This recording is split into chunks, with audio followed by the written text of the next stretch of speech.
Halo semuanya, baik lagi bersama saya di Analisa Teknikal Saham Harian. Untuk hari ini, sesuai request, kita akan membahas Unilever dengan kode UNVR. Nah, Unilever ini sahamnya kita sangat cukup umum ya, semua orang tahu produk-produknya Unilever, tetapi di marketnya nih pergerakannya cukup beda.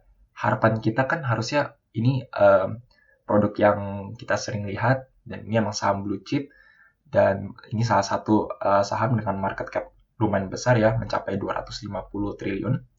Nah, tetapi kenapa sahamnya dia terus mengalami penurunan? Nah, untuk alasan-alasannya, sebenarnya saya juga kurang terlalu tahu secara pasti. Tetapi waktu di awal pandemi ini, kita tahu bahwa Unilever ini adalah salah satu saham yang bangkitnya paling cepat di antara saham-saham lainnya. Kita lihat dia waktu April pun dia sudah bangkit, bahkan mencapai level cukup tinggi ya, sebelum masa pandemi pada Mei bahkan. Jadi kita ketahui bahwa Unilever ini kita rasa wah di saham bagus ya, soalnya yang lain masih bobrok, tetapi Unilever sendiri sudah mengalami kenaikan. Nah, alasan dari kenaikan ini itu adalah Unilever ini menurut saya ya, dengan saham-saham konsumsi lainnya itu adalah saham defensif. Nah, dari waktu masa-masa pandemi ini, beberapa investor itu memasukkan duitnya ke saham-saham defensif. Soalnya mereka pikir bahwa saham-saham defensif konsumsi seperti Unilever itu mempunyai terkena dampaknya nggak seberat emiten-emiten dan juga di sektor lain saat terkena pandemi. Soalnya mereka pikir konsumsi pasti tetap akan digunakan, ya kan? Soalnya ya kita misalkan nih, kita pasti tetap harus gosok gigi, kita tetap harus makan. Hal-hal tersebut yang kita konsumsi itu pasti tetap akan kita butuhkan. Karena itu Unilever ini disebut salah satu saham defensif, dan waktu masa-masa pandemi itu Unilever jadi favoritnya. Dan dari itu pergerakan Unilever pun dia yang paling pertama ya, dari salah satu yang naik duluan di antara saham-saham lain. Nah, tetapi seiringnya waktu dia lama-lama melemah nih. Nah, saya juga sebenarnya mau menjelaskan ya. Jadi emang saham-saham blue chip ini emang sebenarnya layak untuk kita investasikan. Nah, tetapi saya selalu menyarankan kalau kalian mau investasi di saham-saham blue chip, itu kalian harus invest di blue chip yang sedang mengalami uptrend. Jangan invest di saham-saham mau blue chip atau apa yang lagi downtrend. Dan kalau untuk invest, biasanya saya menggunakan time frame per day dan bahkan bisa sampai per bulan. Soalnya kan kita mau jangka panjang ya, jadi kita time frame-nya yang panjang. Nah, selain itu, kalau kita tujuannya untuk invest, terutama di saham-saham blue chip, saya biasanya gunakan trend simple moving average, yaitu garis-garis ini. Tetapi saya nggak gunain yang buat trading. Kalau trading kan biasanya kita andalkan MA50, MA20 atau MA50 ya. Nah, tetapi kalau untuk jangka panjang, yang paling saya sering gunakan itu adalah moving average 50 dan MA200-nya. Nah, untuk MA200 ini tuh yang garis putih ini nih. Jadi ini MA200 nih yang trend line jangka panjangnya. Dan saya gunakan MA50 untuk trend line keduanya. Nah, jadi dalam teknikal itu ada istilah namanya golden cross dan juga dead cross. Apa itu? Nah, golden cross itu adalah saat pergerakannya lagi menurun, itu tiba-tiba harganya mulai menaik dan moving average-nya itu mulai intersect, mulai menyentuh.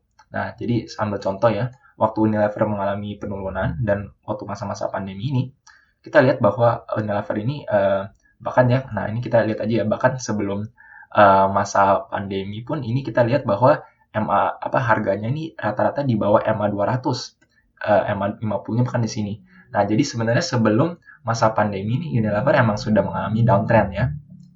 Nah, tetapi saat dia mulai naik, kita lihat di sini. Di MA200 dan juga MA50-nya. Di sini ada dia menyentuh ya MA50 sama MA200-nya. Nah, ini yang kita sebut sebagai golden cross. Biasanya trader-trader itu biasanya menggunakan golden cross atau dead cross itu menjadi suatu tanda untuk kita beli atau jual.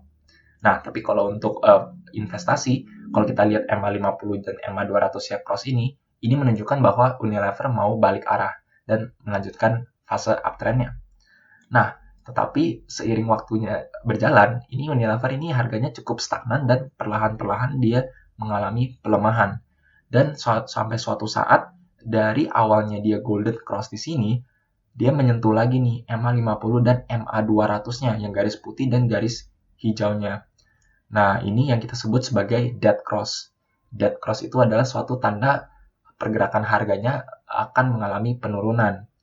Nah, jadi dari tanda-tanda di sini sebenarnya Unilever ini sudah mengalami downtrend. Nah, waktu masa-masa ini nih yang dia sempat naik tinggi, terus dia turun di level yang sama terus dia naik lagi, ini sebenarnya kalau trader mungkin mereka rasa wah ini kayak mau double bottom nih, kayaknya mau balik arah lagi nih. Nah, tetapi pattern ini tidak terkonfirmasi karena harganya tidak berhasil breakout. Karena itu kalau misalkan kalian mau investasi atau kalian mau trading, itu saya sarankan selalu beli atau masuk saat berhasil breakout. Jangan baru lihat pattern double bottom aja belum terkonfirmasi tapi kita sudah masuk aja soalnya double bottom kayaknya langsung naik nih. Ya ternyata ini contohnya ya. Contohnya nggak seperti itu. Nah, jadi akhirnya nih total Unilever emang masih mengalami downtrend. Bahkan nih kalau kita lihat ya bahkan harganya nih masih tertahan di MA10-nya nih. Yang garis ungunya ini. Nah, terus kalau dari teknikal ini gimana nih? Nah, dari teknikal pun nih garis MACD-nya sudah di bawah garis tengahnya. Kita lihat ya, dari awal sini tuh selalu di bawah garis tengahnya.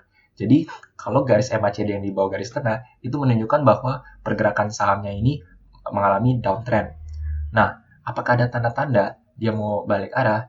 Nah, sebenarnya cukup sulit ya, soalnya kalau secara saya analisa ini, kita lihat ya, MACD-nya, sebentar.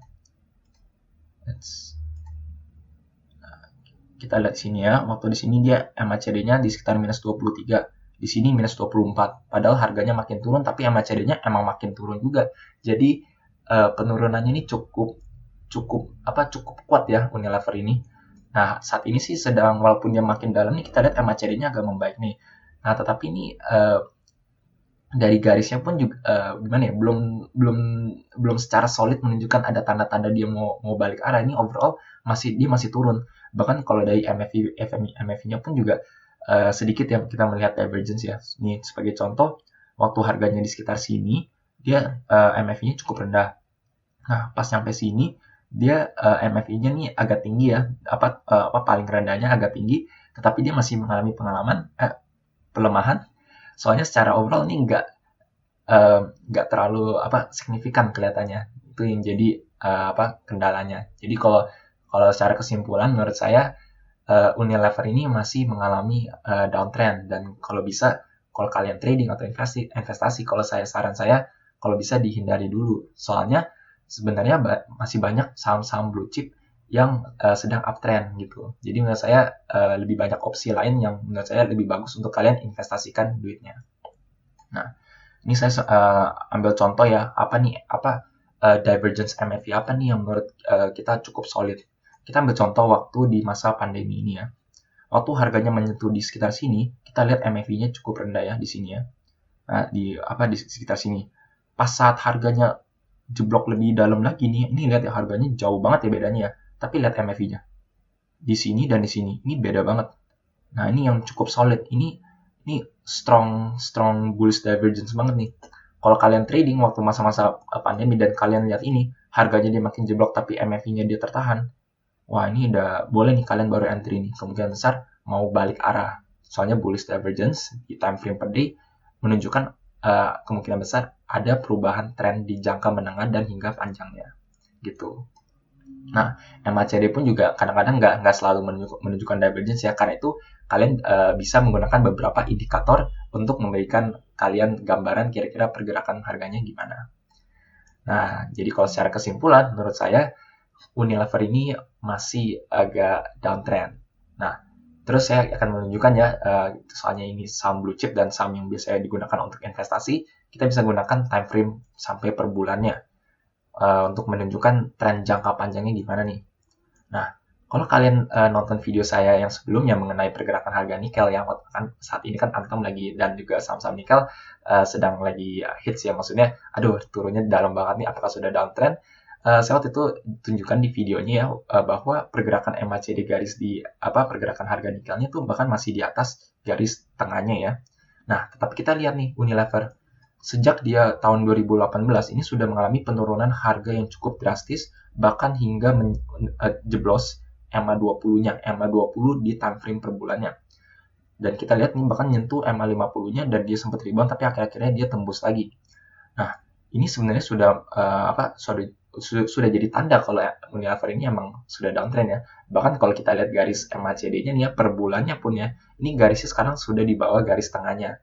Jadi emang jelas bahwa Unilever ini sejak dari 2018 ini udah tanda-tanda pelemahan dan akhirnya terkonfirmasi lagi pas saat ini bahwa Unilever ini sedang mengalami downtrend gitu. Nah, tapi untuk jangka panjangnya gimana nih? Masa saham Unilever, saham yang bagus ini, masa mau turun terus sih? Mau turun sampai ke level berapa? Nah, untuk jangka panjangnya nih, saya menemukan suatu hal yang cukup menarik untuk kalian ya, para investor.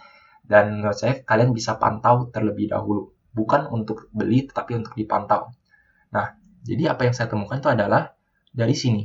Kita tahu ya bahwa saat harganya dia makin melemah, ini kita lihat ya, MACD-nya di sekitar minus 242. Nah, tetapi waktu dia di sini, oh ya, sebentar, maaf. Nah, di sini kan dia 242.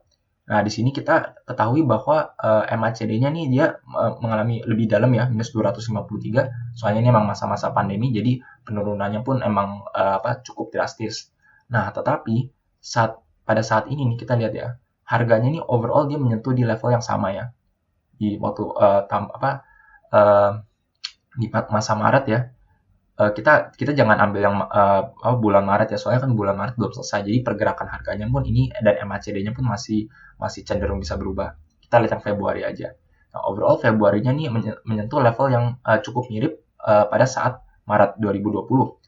MACD-nya dia menyentuh minus 253. Nah, tetapi pada Februari 2021 kita lihat ya, overall harganya mirip ya. Dan ya banyak yang bilang bahwa Unilever ini bahkan harganya sudah balik pada masa-masa pandemi.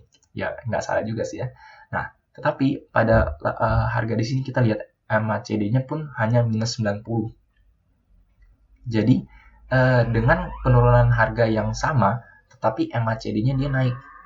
Kita lihat bahwa dari penurunan garisnya pun mengalami penekukan ya. Jadi dia ada tanda-tanda dia mau menekuk, mau balik arah. Nah, tetapi kita lihat dan ini tambahannya. Jadi dari money flow index-nya pun kita lihat waktu dia menyentuh di level segini, yaitu di garisnya di sekitar sini ya. Pas saat dia menyentuh di level pandemi dengan penurunan harga yang lebih dalam, itu MACD-nya di atas di sini, di atas dari sini ya. Kita lihat ya. Terus saat dia turun lebih dalam pun ya, untuk saat ini sih MACD-nya masih jeblok lebih dalam lagi sih ya. Tetapi overall ini kita lihat ada tanda-tanda dia mau bangkit nih.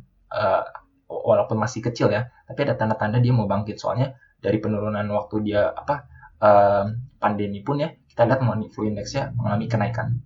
Saat ini sih emang masih tertekan ya. Money flow index-nya masih tertekan, MACD-nya sih ada tanda-tanda dia mau naik. Nah, jadi menurut saya karena ini saham bagus, kalian coba cek aja ada gak kira-kira saham yang dengan return on equity-nya menyentuh 140%. Jadi kalau itu apa itu artinya? Itu artinya adalah dalam setahun Unilever ini bisa bisa mencatatkan laba sebesar 1,5 dari equity-nya dia. Itu kan sangat luar biasa ya. Dalam setahun bisa langsung balik modal, bahkan lebih. Nah, jadi menurut saya Unilever akan suatu saat berhenti. Soalnya kita udah lihat pun dari MACD-nya pun, dari time frame per bulannya pun, kita lihat bahwa MACD penurunannya sudah mengalami pelemahan. Padahal harganya terus merosot ya. Di money flow index-nya pun juga sudah tidak menyentuh level terendah lagi nih. Waktu dia downtrend di sekitar sini, dia sudah tidak menyentuh lebih dalam lagi. Nah, jadi menurut saya untuk time frame per bulan ya, jadi kita mainnya ini per bulan ya. Untuk per bulannya menurut saya cukup menarik, soalnya Unilever kemungkinan besar dalam beberapa bulan ke depan, mainnya bulan, Unilever bisa berbalik arah. tanda berbalik arahnya itu gimana? Ya kita harus menemukan tanda-tanda reversal pattern-nya. Misalkan double bottom, triple bottom, atau rounding off, dan yang lain. Dan kalau misalkan harganya berhasil breakout. Jadi breakout itu maksudnya dia menembus level resistennya ya. Misalkan di sini nih. Kan kalau downtrend kan berarti dia lower low, lower high ya. Kalau misalkan dia tingginya bisa melebihi atas di sininya misalnya nih, tiba-tiba dia double bottom terus akhirnya menembus ke atas ini, kemungkinan besar Unilever mau berubah arah gitu. Nah, ini saya tunjukkan lagi ya untuk dari time frame ini bahkan per minggunya. Kita lihat ya waktu harga di 11 Januari dia MAV-nya sangat rendah. Saat dia sekarang ini menyentuh level yang lebih rendah, ini MAV-nya pun sekarang nggak sedalam yang sebelumnya ya. Kita lihat di sini ada tanda-tanda divergence juga. Ini pun juga dari MACD-nya pun juga ada tanda-tanda dia mau naik. Jadi ini kan time frame-nya week sama month ya. Jadi menurut saya untuk jangka panjang ya, Unilever kayaknya dalam beberapa bulan ke depan mungkin ada tanda-tanda dia mau balik arah gitu. Nah, tapi kalau untuk saat ini, kalau saran saya tetap untuk dihindari dulu. Soalnya cukup jelas ya, dengan time frame per day pun dia sudah dead cross, sudah harganya selalu tertahan di bahkan di MA10. Jadi saran saya jangan masuk dulu. Tunggu sampai ada tanda-tanda trend reversal yang solid. Oke, untuk kali ini sekian saja. Jika kalian merasa video seperti ini bermanfaat untuk kalian, jangan lupa subscribe dan juga pencet tombol bell di sebelahnya supaya kalian selalu terupdate dan ternotifikasi dengan upload-upload yang saya akan lakukan setiap harinya. Sekian dari saya, terima kasih.